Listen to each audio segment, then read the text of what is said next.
ជំរាបសួរបាទក្មួយបានសួរខ្ញុំមិញថាហេតុអ្វីបានខ្ញុំមកបើកកន្លែងលីងកាហ្វេពីរឿងការរកស៊ីនៃកាហ្វេនៅស្រុកខ្មែរនេះមុននឹងឆ្លើយសំណួរនោះក៏ខ្ញុំសូមបង្ហាញជីវប្រវត្តិរបស់ខ្ញុំបន្តិចមុននឹងខ្ញុំឆ្លើយខ្ញុំបានធ្លាប់ទៅរស់នៅស្រុកបារាំងជាយូរឆ្នាំមកហើយក៏នៅស្រុកបារាំងខ្ញុំក៏មានសមាគមទូចមួយដើម្បីមកជួយប្រជាពលរដ្ឋយើងនៅតាមជនបទដែលគាត់នៅឆ្ងាយដែលអត់សូវមានទឹកខ្ញុំក៏មកតម្លើងទឹកស្អាតដើម្បីឲ្យពួកគាត់ប្រើហើយក្នុងនាមជាបុគ្គលិកនឹងសមាគមខ្ញុំក៏បានធ្វើដំណើរមកស្រុកខ្មែរជាញឹកញាប់ដល់ពេលខ្ញុំមកដល់ស្រុកខ្មែរក៏ខ្ញុំបានសង្កេតឃើញប្រជាពលរដ្ឋយើងមួយចំនួនធំទាំងចាស់ទាំងក្មេងគាត់ចូលចិត្តញ៉ាំកាហ្វេ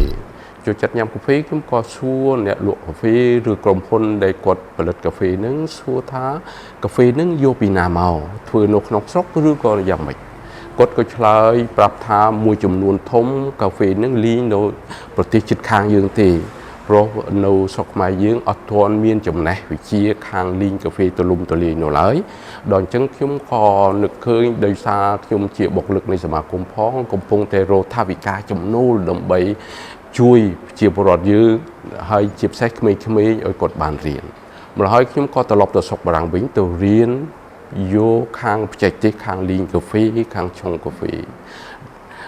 ហើយបាទខ្ញុំក៏ត្រឡប់មកវិញហើយនឹងខ្ញុំ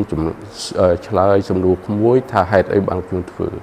ខ្ញុំមានបំណង4ដែលខ្ញុំសំខាន់ដែលខ្ញុំចង់ហេតុផលដែលថាខ្ញុំបង្កើតរឿងលីងកាហ្វេនេះទី1ចង់រកចំណូលចូលដើម្បីជួយសមាគមដើម្បីជួយទៅលើសង្គមយើងទី2ចង់ចែករំលែកចំណេះវិជ្ជាដែលខ្ញុំបានរៀនស្រុកបារាំងទៅដល់ក្មេងដូចជាពិសេសគឺ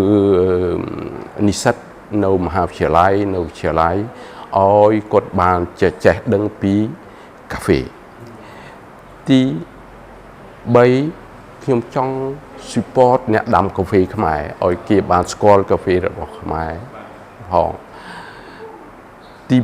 4ខ្ញុំចង់ឲ្យនិស្សិតខ្មែរ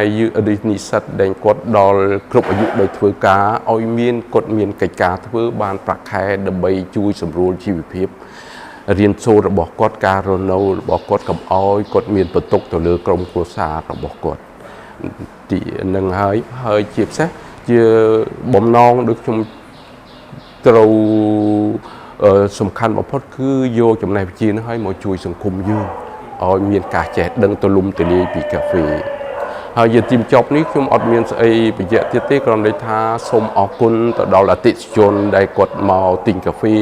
ព្រោះទិញកាហ្វេគាត់ក៏ដូចជាគាត់បានជួយសង្គមមួយដែរដោយសារគាត់ជួយ support ឲ្យខ្ញុំមានចំណូលមកដើម្បីយកទៅជួយក្មេងៗទៅជួយសង្គមយើងនៅតាមជនបទដោយឲ្យគាត់មានទឹកមានអីហ្នឹងហើយដែលគាត់មកជួយទិញកាហ្វេហ្នឹងបានន័យថាដូចគាត់ជួយសង្គមមួយផ្នែកដែរហើយនេះខ្ញុំអត់មានស្អីក្រៅពីនឹងទេគ្រាន់តែថាសូមអរគុណចុងក្រោយឲ្យគាត់ជួយ support ឲ្យគង់ដូចថាជួយបន្តឲ្យក្រុមហ៊ុនកន្លែងលីងកាហ្វេយើងដើរទៅមុខដើម្បីយើងបន្តមានថវិកាជួយក្មេងៗនិស្សិតឲ្យគាត់បានចម្រុងចម្រើនទៅមុខទៀតខ្ញុំសូមអរគុណ